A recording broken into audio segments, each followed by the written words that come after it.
Merci de nous retrouver sur infolive.tv. Voici les titres de ce mercredi 11 juin. Le cabinet de sécurité se réunit aujourd'hui en vue de prendre une décision quant à une éventuelle opération militaire contre le Hamas à Gaza. Ce système est actuellement en cours de développement par l'armateur Rafael et devrait être au point d'ici 2010. Il devrait protéger les civils israéliens contre 95% des attaques.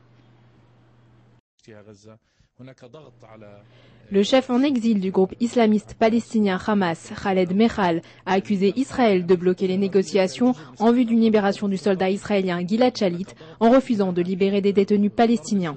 Le Hamas, qui contrôle la bande de Gaza, a fait parvenir en avril à Israël, par l'intermédiaire de l'Égypte, une liste de 450 prisonniers dont il réclame la libération en échange de celle de Gilad Shalit.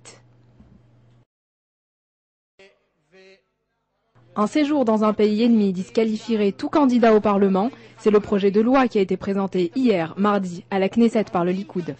Si cette mention était votée, les responsables des partis arabes seront démis de la Knesset. Les partis arabes, travaillistes ainsi que Meretz se sont rangés du côté de l'opposition à ce projet de loi.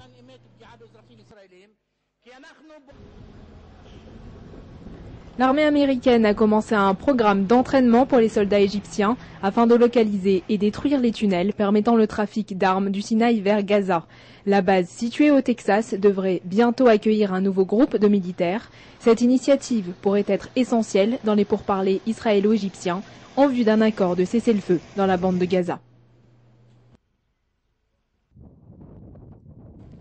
Enfin, un mot d'écologie, la mer Morte s'assèche de façon considérable. D'après l'organisation environnementale Mishmar Amiflas, le niveau de l'eau a diminué de 10 cm le mois dernier et de 8 cm le mois précédent.